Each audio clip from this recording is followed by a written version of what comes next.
Yesu nashimwe. Igihe cyose utazi aho uri ntushobora kumenya n'aho ujya, kandi igihe cyose utazi icyo ushaka ntushobora kumenya icyo Imana ishaka ku buzima bwawe. Ari nayo mpamvu Abisiraheli bava muri Egiputa bageze ku nyanja itukura bararira cyane, baravuga ngo Mose dore wadukuye muri Egiputa, none tugeze ku nyanja itukura ariko ntidufite aho guca. Ni ukubera iki wadukuye muri Egiputa utubwira ngo hari inzira niduce hano, kandi uri kugira ngo abanyegiputa baze batwicire hano? Mose asenga Imana, asenze Imana irategeka, inyanja icikamo kabiri, Abisiraheli barambuka bagera mu butayu. Bageze mu butayu Imana iravuga ngo reka manze ndebe kwizera koko kw'Abisiraheli, mbagerageze ndebe ko bemeye ko nshoboye byose. Aribwo baje guhura n'ikibazo cy'inzara, batangira kwitotomba birengagiza yuko Imana yakoze ibintu bidasanzwe igihe yabambutsaga inyanja itukura. Hano ku nyanja itukura Imana yakoze igitangaza, yabwiye ngo Mose, iramubwira ngo Mose we ufite iki mu ntoki? Mose ati njyewe mfite inkoni. Imana ibwira Mose ngo fata iyo nkoni uyirambike hejuru y'amazi. Mose akirambika inkoni hejuru y'amazi, amazi yigabanyamo kabiri, hazamo ubutaka, Abisiraheli bambukiraho munsi. Imana iravuga ngo dore nakoze ibikomeye ku buzima bw'Abisiraheli, ndagira ngo mbe ncecetse hano mu butayu ndebe yuko Abisiraheli bamenya yuko nshoboye byose. Turi mu kiganiro cyitwa humuka nonaha. Humuka uve mu buhumyi, umenye yuko Imana ishoboye guhindura amateka y'ubuzima bwawe. Were gusakuza, were kumva ko Imana idashoboye. Imana ishoboye gukora ibidasanzwe ku buzima bwawe. Bari mu butayu Abisiraheli batangira kuvuga ngo Mose, ni iki cyatumye utuzana hano mu butayu kugira ngo inzara itwice?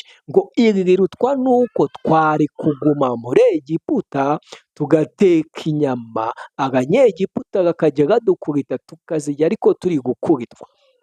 Mose yumvishe aya magambo, yibutse ibyo Imana yakoze, yirukanka ku musozi ajya gusenga. Agiye gusenga Uwiteka aramubwira ngo Mose we, babwire ngo ku mugoroba ndaza kubaha inyama zo kurya, ngo kandi mu gitondo ndabaha n'ibindi biryo bidasanzwe. Abisiraheli mu rusaku rwinshi basakuza cyane, babwira Aroni na Mose ati mwatuzaniye iki? Dore abana bacu barashonje, abagore bacu barashonje, ababyeyi bacu barashonje, ni gute dushobora kwemera kwicwa n'inzara turi hano mu butayu? Mose na Aroni barimo basenga, Uwiteka arababwira ngo babwire ngo ku mugoroba n'ejo mu gitondo ndaza gukora ibidasanzwe ku buzima bwawe.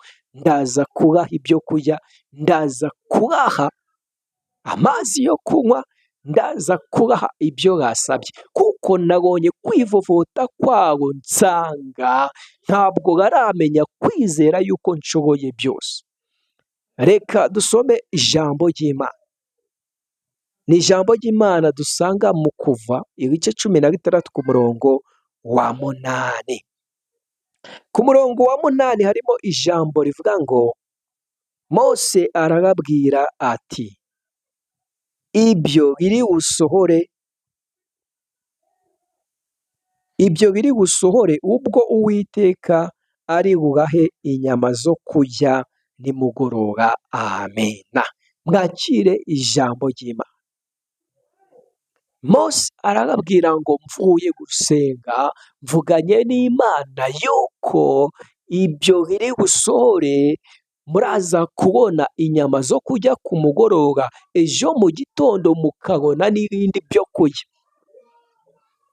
Hano Imana ifite impamvu yari ifatika kugira ngo igerageze Abisiraheli. Icya mbere, yari yakoze ibitangaza byinshi mu gihugu cya Egiputa. Bari mu rugendo, igeze ku nyanja itukura nabwo ihakora igitangaza, iravuga ngo reka ndebe ko umuntu wanjye Umwisiraheli, Abisiraheli banjye bafite kwizera yuko nshoboye byose. ariko Imana isanga Abisirayeli kwizera kwabo kuracyari hasi. Rero hari ikintu gishobora gutuma Imana ikora ibintu bidasanzwe vuba. Rimwe na rimwe ntitwizera ko Imana ishoboye, ndetse tugacika intege tukavuga ko yaturetse, ariko ntabwo yaturetse, nta n'ubwo idashoboye, ishoboye byose. Menya zimwe mu mpamvu zishobora gutuma Imana igusubiza bidatinze. Wafashe umwanzuro wo gukizwa nta gusubira inyuma. Iyo ni imwe mu mpamvu Imana ishobora kugusubiza vuba vuba, gukora ibidasanzwe ku buzima bwawe, kuba waremeye yuko ufashe umwanzuro wo gukizwa nta gusubira inyuma. Kabiri, urara urira ijoro ryose uvuga ngo Mana, ndasenga, ndakijijwe, ariko ntabwo ndabona igisubizo cyawe. Iyo nayo ni impamvu ishobora gutuma Imana igusubiza none.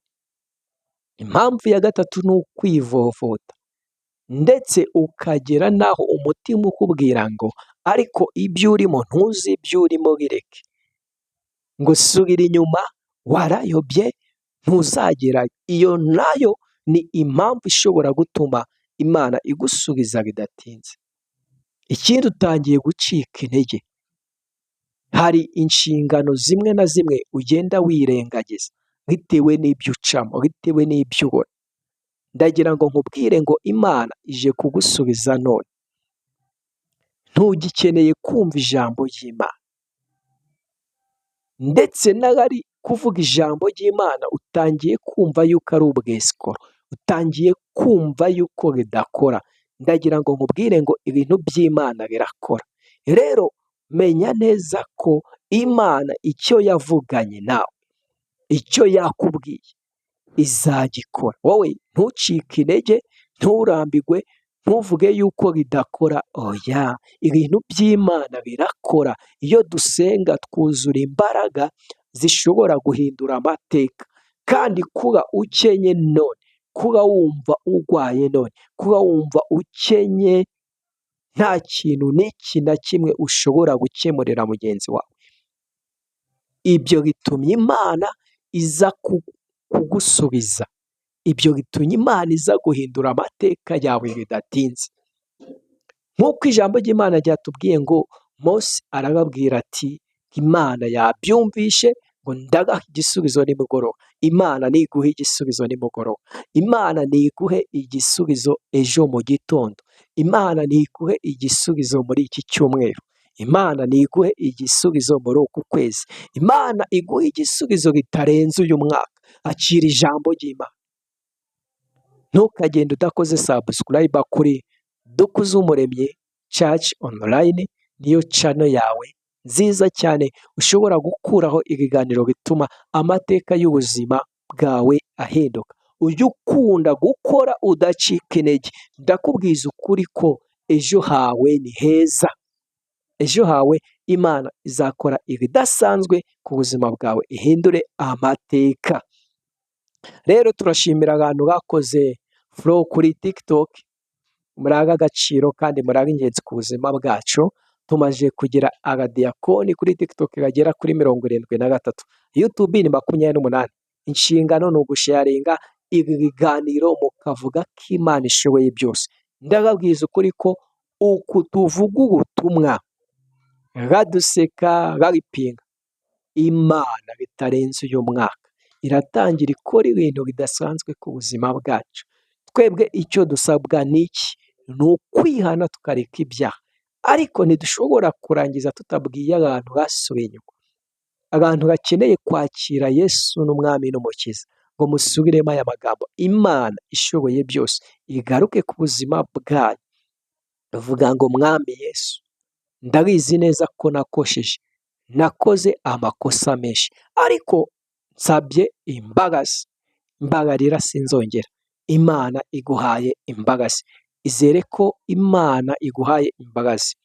Tangira wige gusenga, ntugacike intege. Ushobora no gusenga uri mu isoko, ushobora no gusenga uri mu kazi kawe, ushobora no gusenga uri mu muhanda ugenda, ushobora no gusenga urimo uvoma, ushobora no gusenga urimo uhinga, ushobora no gusenga urimo ucuruza. Ahantu hose ushobora gusenga mu mutima ukavuga ngo Mana, nafashe umwanzuro wo kureka ibyaha, komeza uhane nanjye. Ndabizi neza ko uzabona ikimenyetso cy'ibyiza bitarenze uyu mwaka. Imana irahe umugisha.